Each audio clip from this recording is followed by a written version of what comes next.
Então, vamos lá. Bom dia, nós estamos fazendo uma live hoje, né? Iniciozinho aí de abril, com o 6º ano A. Maravilha. Pessoal, o nosso tema hoje é o capítulo 2. Nós estamos gravando essa aula e depois ela vai ficar ao vivo para vocês lá na plataforma, tá bom? Então veja bem, professor Frâncio, nós vamos iniciar o capítulo 2, nós vamos explicar um pedaço desse capítulo, né? Não dá para ver todo hoje, e depois eu vou passar também um para casa. E aí o que eu quero?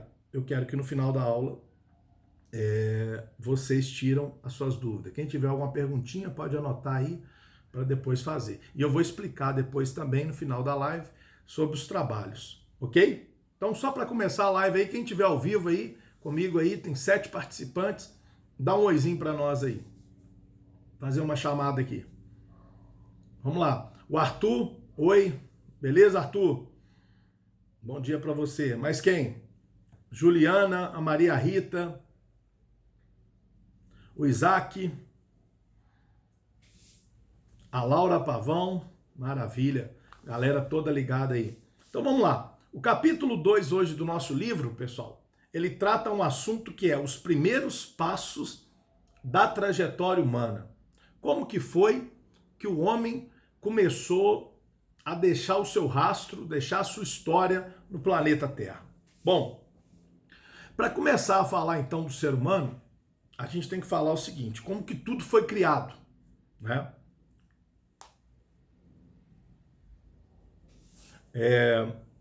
Como é que tudo foi criado? Deixaram um recadinho ali, eu já li, mas tranquilo. Olha só, a primeira teoria que nós temos para explicar a origem do ser humano é a teoria judaico-cristã. É a teoria do cristianismo. Então, tudo se explica conforme está na Bíblia. E na Bíblia diz que o homem foi criado à imagem e semelhança de Deus, né? Quem criou o homem, quem criou a humanidade, quem criou o planeta Terra, teria sido Deus, segundo essa teoria, né? E essa teoria fala que Deus criou tudo em 6 dias. E lá está escrito no livro de Gênesis que no 7º dia Deus descansou. Não é isso mesmo? Então essa teoria defende essa ideia, que Deus criou o homem. O homem foi criado do próprio Deus, do barro ali, Deus soprou e fez o homem. A teoria evolucionista é uma teoria defendida por Lamarck e por Darwin, né? E o que eles estudam? Eles estudam, na verdade, a evolução das espécies. Então Darwin afirmava que as manifestações de vida, presta atenção, seria resultante de um lento e constante processo de evolução e de cada espécie. Então, o ser humano está sempre num processo evolutivo, está sempre num processo de evolução. E aí ele vai chegar a dizer, os mais fortes sobrevivem e os menos aptos desaparecem. E nesse processo de evolução, teria surgido todas as coisas. E para explicar a origem do universo, a origem dos seres, existe também a teoria do Big Bang. A teoria do Big Bang é uma teoria que ela fala da expansão do universo. Segundo ela, aconteceu o chamado Big Bang, a palavra uma grande explosão, né? A origem do universo teria sido decorrente de uma grande explosão ocorrida há mais ou menos 14,5 bilhões de anos. O Big Bang, gente, possibilitou o surgimento dos corpos celestes. E continua ainda em progressiva expansão. Então, havia um pontozinho, explodiu e foi formando o universo. E esse universo ainda está em expansão, ainda está crescendo, segundo a teoria do Big Bang. O planeta Terra, né, que é o planeta que nós vivemos, esse planetinha que gira em torno de uma outra estrelinha, que é o Sol, né, também teria sido criada nesse processo, nesse momento da teoria do Big Bang. Bom, o historiador estuda sobre isso, o geógrafo estuda sobre isso, mas o historiador não está sozinho no mundo da ciência. Existe, por exemplo, do lado do historiador, alguns outros profissionais, como os arqueólogos, os paleontólogos, né? Por exemplo, que faz coleta, faz escavação.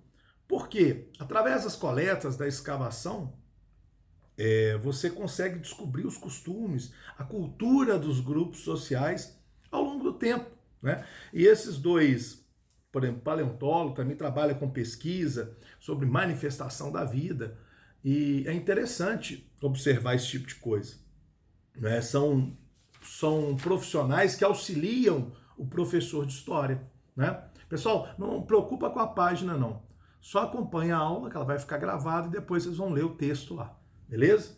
Bom, tem um outro tipo de profissional também, é o espeleólogo. Por exemplo, esse cara trabalha o quê? Ele estuda as grutas, ele estuda as cavernas. Tem os antropólogos, que estudam os seres humanos na sociedade, né? Tem também os paleógrafos, eles estudam a origem e a forma da evolução da escrita. Então, desde o seu início, né? É uma coisa muito difícil, porque decifrar códigos é muito difícil, é muito difícil. E tem também os geógrafos, né? Que também ajudam o historiador. Eles estudam o quê? O planeta Terra. Como é que se formou, então, os primeiros agrupamentos humanos? Vamos devagar. Olha só, quando nós estamos estudando os primeiros agrupamentos humanos, nós estamos falando do ser humano. O ser humano era o quê? Ele era nômade. Ele não tinha uma moradia fixa. Ele, por uma série de coisas, ele tinha que deslocar de uma região para outra. Por que ele tinha que deslocar para uma região para outra? Para buscar alimento, né?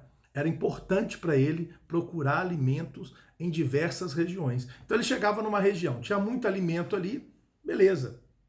Ele ficava ali um tempo, acabava o alimento, ele migrava para outra região, claro, pela sua sobrevivência. Era importante que isso acontecesse naquele momento. Então, esses eram os nômades. Eles não tinham uma habitação clara, uma habitação definida. Geralmente, eles viviam aonde? Viviam em cavernas, né? Um local construído por uma formação rochosa, né? Formando ali diversos salões. Às vezes você entra numa caverna, tem um ambiente aqui, tem um ambiente ali, igual a casa. E cada ambiente, cada salão, que eles chamam, né? Quando a gente visitar alguma caverna, vocês vão aprender isso, ela recebe um nome, né? Essas cavernas recebem um nome. Por exemplo, tem uma gruta muito famosa em Lagoa Santa, que é a Gruta da Lapinha. Muita gente já foi lá, né? O professor aqui tem muita vontade de fazer uma excursão com vocês. Então, assim que voltar às aulas, ó, nós já temos 12 participantes na aula, hein? Maravilha. Então, assim que voltar às aulas, né, com certeza nós vamos marcar uma excursão aí para a Gruta da Lapinha, para a gente fazer uma excursão bacana lá. Tem uma outra gruta também, gente, muito legal, e ela fica, né, na MG 421 ali, que é a Gruta de Maquiné. Fica perto da cidade aí de Codesburgo. O Pablão entrou na aula, entrou ele e o Petros. Maravilha, nós já temos agora 11 participantes na aula. Que bom. Bom ter vocês aí, todos aí na aula. Então nós estamos falando do capítulo 2. Estamos falando aí primeiro dos diversos profissionais que ajudaram no estudo da história, né? E agora estamos falando dos primeiros agrupamentos humanos, que está lá na página 33 e 34. E esses primeiros agrupamentos humanos, eu falei, eles eram nômades, eles não tinham um local definido, né? Viviam de um local para o outro. E viviam aonde? Nas cavernas, ok? Um dos primeiros a estudarem, a descobrir, né, que Lagoa Santa era um local importante para esses achados, né, de arqueologia, foi o Dr. Lund, o Peter Lund, né? Então, os fósseis mais humanos e antigos foram encontrados na região de Lagoa Santa, nessa gruta que eu estou falando com vocês ali, naquela região. Eles foram descobertos, então, pelo dinamarquês Peter Lund. Esse professor, né, se dedicou às escavações, era um arqueólogo muito famoso, né? E ele explorou, só para você ter uma ideia, mais de 200 grutas na região de Lagoa Santa. Não é? Ele descobriu mais de 12 mil fósseis. Então, quer dizer, foi um cara muito importante para aquela região ali e para os estudos, né? Então, os primeiros seres humanos viviam numa situação muito difícil, muito rudimentar. Viviam apenas, né, o chamado Paleolítico. O que é o Paleolítico? É lá onde viveram as primeiras comunidades humanas, né? Então, o ser humano, igual eu falei, ele era nômade, vivia da caça, da pesca, da coleta de frutos e raízes. Ele não praticava agricultura, portanto, ele não tinha uma moradia fixa. E as armas que ele usava, professor, para caçar, eram armas muito simples também. Só para você ter uma ideia, era lasca de pedra, era chifre de boi, eles usavam pontas de madeira, né, ossos de animais, e com isso eles faziam os seus machados, eles faziam as suas lanças, as suas facas, e de material muito rudimentar. Muito rudimentar. Bom, a partir da descoberta da técnica da produção do fogo, né, o homem descobriu o fogo em 500.000 antes de Cristo. Veja bem, isso é importante. A vida do ser humano começa a melhorar, começa a mudar. O fogo ajudou muito o ser humano. Professor, como que o fogo ajudou o ser humano? O ser humano passou a adquirir um relativo domínio sobre o meio ambiente. O homem começou a dominar a natureza, começou a cooptar a natureza com mais facilidade. Com o fogo, ele cozinhava o seu alimento, ele assava o seu alimento, ele se protegia, por exemplo, do clima muito frio, né? Ficava próximo à fogueira para se esquentar, e ele também se defendia contra animais selvagens.